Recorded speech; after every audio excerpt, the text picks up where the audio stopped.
Perkenalkan, nama saya Ferdian Jahid. Saya dari kelas 12 TGP 2. Di sini saya akan menjelaskan tentang bahan galian berdasarkan cara terbentuknya dan genesa. Pertama-tama pengertian. Berdasarkan cara terbentuknya, bahan galian dapat diklasifikasikan menjadi bahan galian magmatik, pegmatik, hidrotermal, metamorfik, sedimentasi, dan hasil pengayaan sekunder. Yang selanjutnya saya akan menjelaskan tentang keenam bahan galian beserta terbentuknya. Yang pertama ada magmatik. A. Batuan pembawa granit, magmatit dan porfirit timah. B. Proses pembentukannya melalui interaksi fluida hidrotermal kaya timah dengan batuan sekitar mengisi rekahan dan celah. C.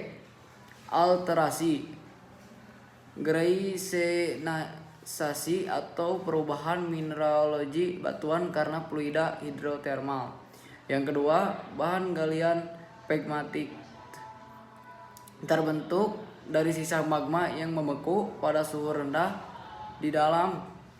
Contohnya adalah mineral seperti kuarsa, feldspar, dan turmalin yang terdapat dalam batuan pegmatit. Yang ketiga, ada bahan galian hidrotermal. A. Terbentuknya dari larutan panas hidrotermal yang kaya akan mineral yang bersirkulasi melalui celah-celah batuan dan kemudian mengendap. Contohnya adalah biji emas, perak, tembaga, dan timah yang sering ditemukan dalam urat-urat kuarsa. Yang keempat, ada bahan galian sedimentasi. Terbentuknya melalui pengendapan mineral-mineral di dasar perairan seperti laut, danau, dan sungai. Contohnya adalah batuan garam, fosfat, dan beberapa jenis besi. Yang kelima ada bahan galian pengayaan sekunder. Proses terbentuknya karena proses pelarutan dan pengendapan kembali mineral dari batuan yang telah lapuk. Contohnya adalah biji nikel, laterit, dan biji mangan yang terbentuk dari pelapukan batuan yang mengandung mineral tersebut. Yang keenam, terakhir, bahan galian metamorfik. Bahan galian metamorfik adalah jenis bahan galian yang terbentuk melalui proses metamorfisme, yaitu perubahan struktur dan komposisi mineralogi batuan akibat pengaruh suhu dan tekanan tinggi. Contoh bahan galian metamorfik meliputi marmer, batu sabak, kuarsit, ganeis, dan antrasit. Selanjutnya saya akan menjelaskan manfaat dari keenam bahan galian. Yang pertama ada manfaat bahan galian magmatik, yaitu satu, sebagai bahan baku industri. Yang kedua, sumber energi. Dan yang ketiga, penyubur tanah seperti abu vulkanik. Abu vulkanik yang kaya mineral dapat menyuburkan tanah di sekitar gunung berapi dan menjadikannya cocok untuk pertanian. Yang keempat, sebagai bahan bangunan seperti batu andesit, granit, dan basalt. Bahan-bahan ini sering digunakan sebagai bahan konstruksi seperti pondasi, bangunan, jalan, dan dekorasi. Yang selanjutnya, manfaat bahan galian pegmatitik. 1. Industri. Yang kedua, sebagai barang konsumsi. Seperti pertama yaitu batu permata. Pegmatit dapat menghasilkan batu permata berharga seperti batu kecubung atau ametis, topas, dan turmalin yang sering digunakan dalam perhiasan. Ada juga sebagai kosmetik. Mika dari pegmatit dapat digunakan sebagai bahan kosmetik untuk memberikan efek kilau dan tekstur khusus. Yang ketiga lainnya ada sebagai bahan bangunan dan penelitian. Pegmatit juga penting dalam penelitian geologi untuk memahami proses pembentukan batuan dan mineral. Dan yang selanjutnya lagi, manfaat bahan galian hidrotermal. Seperti timah digunakan dalam pembuatan baterai, komponen dalam mesin, bahan bakar dalam industri keramik, dan digunakan untuk melapisi kabel dan dalam industri kimia. Seng juga dapat dimanfaatkan karena sifatnya yang tahan karat. Lalu ada tembaga, digunakan sebagai bahan baku kabel listrik karena sifatnya yang mengantarkan listrik dengan baik dan digunakan dalam pembentukan pipa saluran air. Selanjutnya juga ada kaolin, pasir besi, logam mulia, dan belerang. Selanjutnya manfaat bahan galian sedimentasi. 1. Sebagai bahan bakar, karena batu bara merupakan sumber energi utama untuk membangkit listrik dan berbagai keperluan industri. Ada juga bahan bangunan, industri, pertanian. Batu gipsum salah satu yang dapat digunakan sebagai pupuk untuk meningkatkan kualitas tanah. Dan juga bisa menjadi kerajinan. Batu breksi contohnya. Beberapa jenis batu breksi dapat diukir menjadi berbagai hiasan seperti vas, bunga, atau asbak. Selain itu, batuan sedimen juga penting dalam pemahaman sejarah bumi karena kemampuannya menyimpan fosil.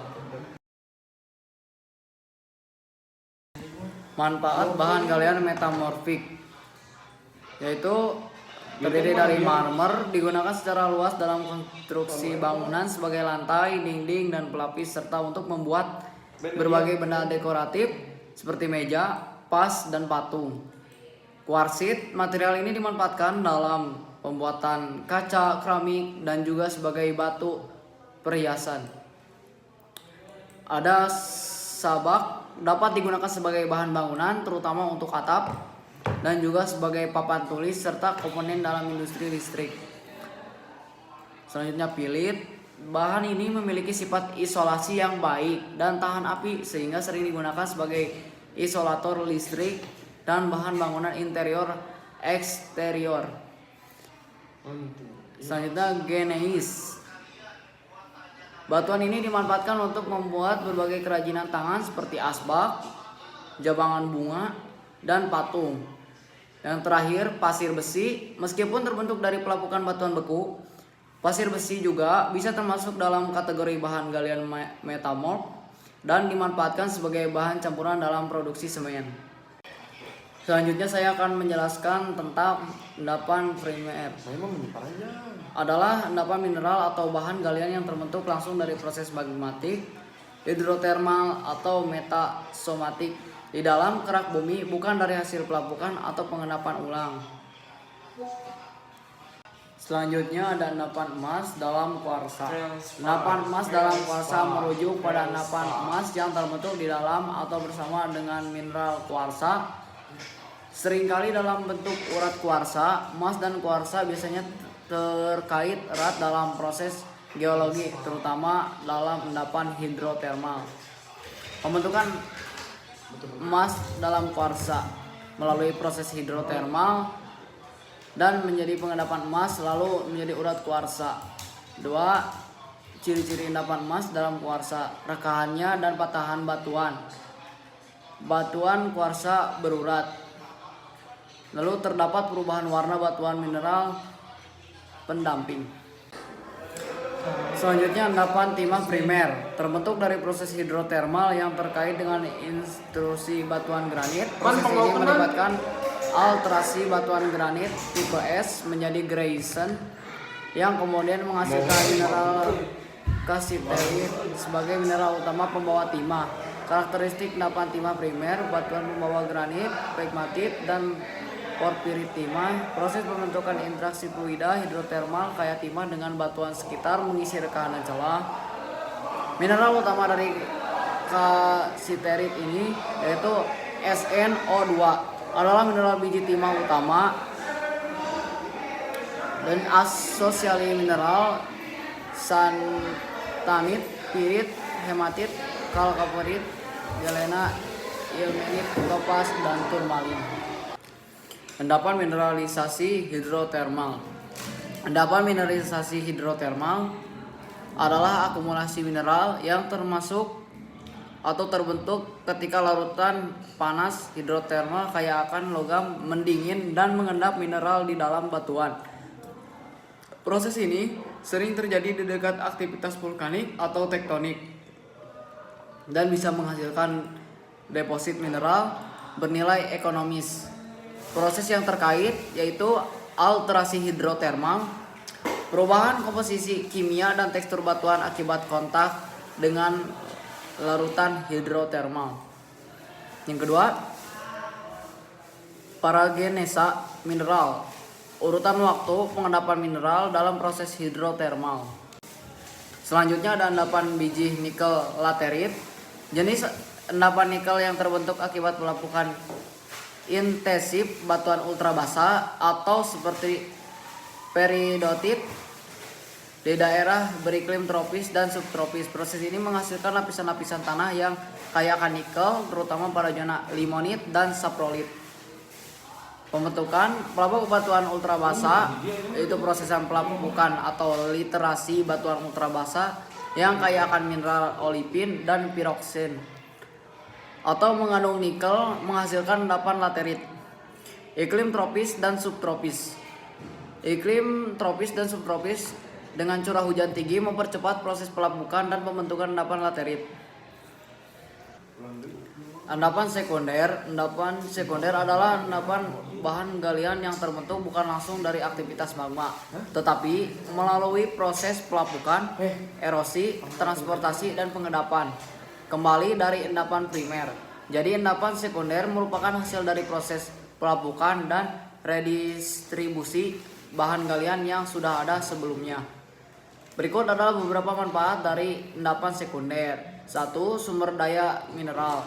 Endapan sekunder dapat menjadi sumber mineral berharga seperti biji besi, timah, emas, dan lain-lain yang terakumulasi melalui proses pelapukan dan pengendapan kembali. 2. Pembentukan tanah subur. Proses pelapukan pada endapan sekunder menghasilkan material yang kaya akan unsur hara yang penting untuk kesuburan tanah dan pertumbuhan tanaman. Endapan aluvial.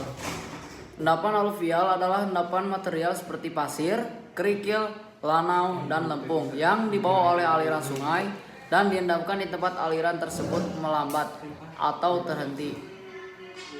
Seperti ada 1. Warna tanah di aluvial umumnya adalah abu-abu atau coklat. Warna abu-abu biasanya ditemukan pada tanah aluvial yang berada di daerah pesawahan. Warna coklat biasanya ditemukan pada tanah aluvial yang berada di luar daerah pesawahan. Kedua, ada kandungan mineral. Tanah aluvial kaya akan mineral karena sifatnya yang mudah menyerap air. Kandungan mineral ini penting untuk kesuburan tanah. Namun, kandungan fosfor dan kalium pada tanah aluvial bisa rendah jika berada di daerah dengan curah hujan rendah. Sekian dari saya tentang penjelasan bahan galian berdasarkan cara terbentuknya dan genesa. Maaf bila ada salah kata. Saya Ferdian Jaiz. Bitaufiq wal hidayah. Wassalamualaikum warahmatullahi wabarakatuh.